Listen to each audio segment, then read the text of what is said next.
This lecture is called Protection from Mayhem, and it's going to introduce us to the idea of the Law of Conservation of Momentum, or LOCM.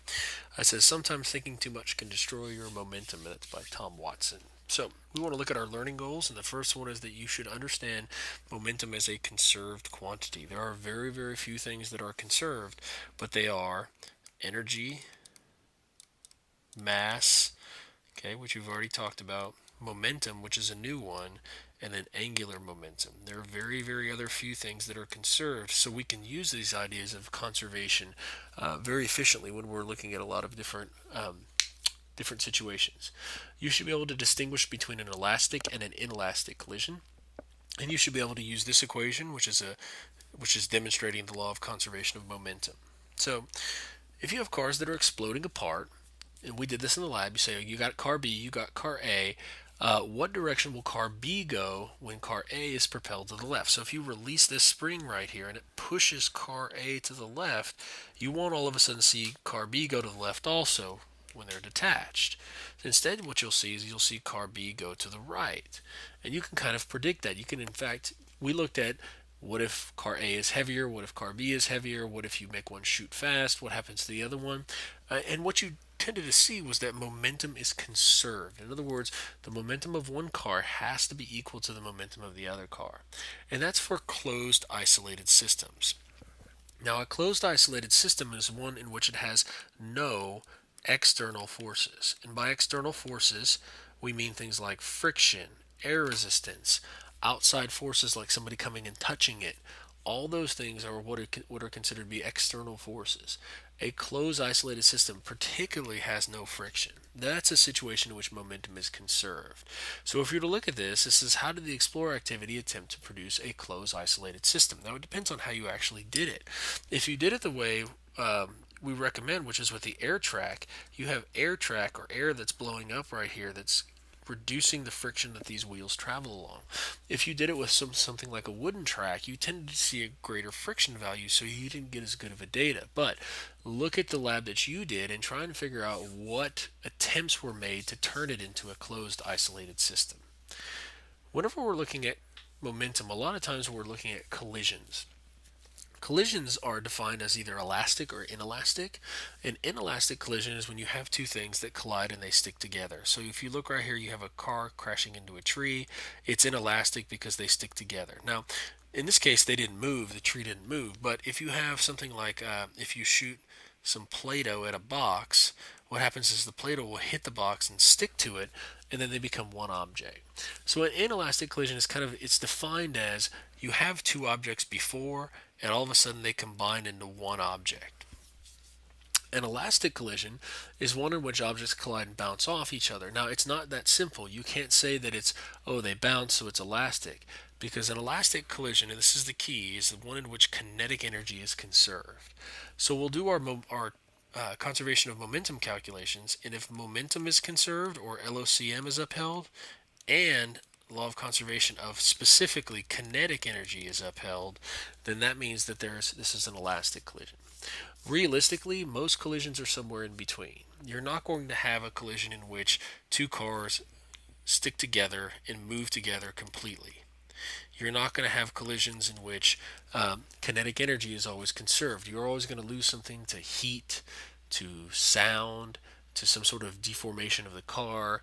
You're going to have some sort of thing. So most collisions end up being somewhere in between. So an example, this is the cue ball strikes the 8 ball, which is initially at rest, as indicated by the red arrow. The cue ball rebounds according to the blue arrow as shown. Predict the motion of the 8 ball. So you have the situation where you have momentum before. Momentum before is defined as, I'll change the color. Momentum is defined as this red arrow. Now, whenever we have this blue arrow, no matter what we do, we have to end up at this red arrow. So what I do is I say, okay, this is what I had as a result, is you had the cue ball bouncing backwards. If you had it bouncing backwards, what it means is that you had to have an additional momentum, and this will be the movement of the 8 ball that's like this. This is called vector addition. And what happens is the 8 ball will take this path right here as indicated by the orange arrow. Okay, and what that means is the momentum of the cue ball, which is the blue, plus the momentum of the orange ball, those together have to equal the momentum that you had before the collision occurred.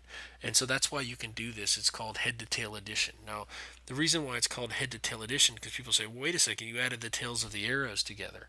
No, no, what I was doing is I was showing that this is before the collision, right? This red arrow was before the collision.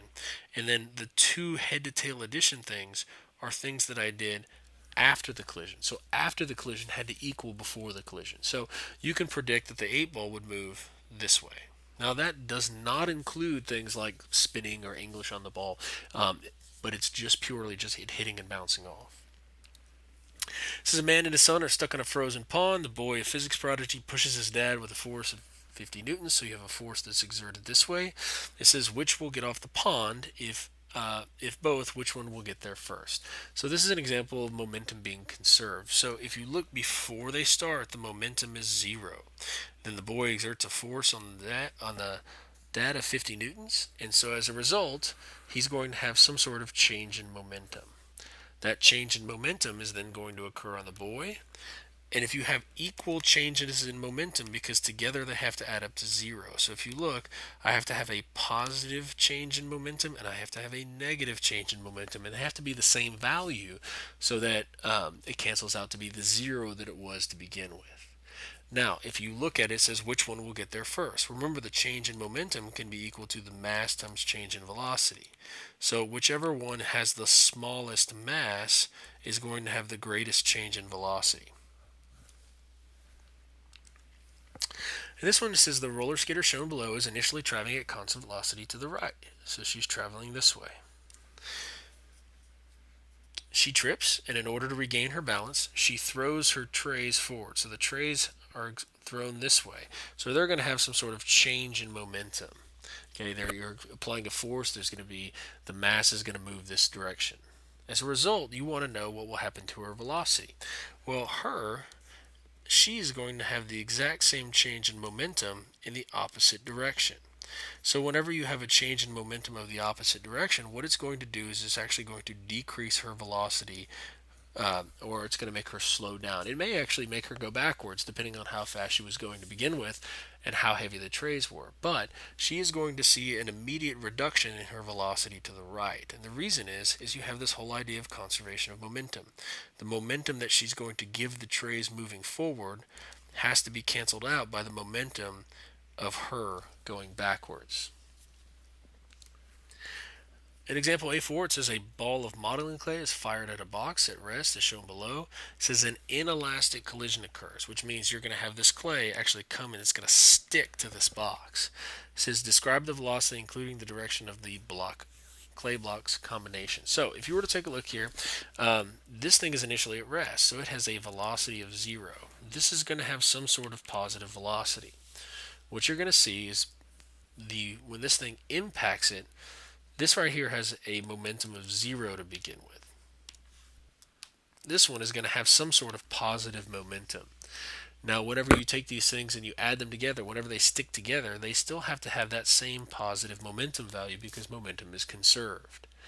Okay, but it's going to have a much smaller velocity, and the reason why is you're going to have to add these two masses together. So it's going to have the same momentum as this clay block, but whenever you take that same momentum of the clay block and you divide it by the two masses that you have together, you're going to end up with a really, really small velocity. And this will be a little bit more evident whenever you look at some of the actual calculations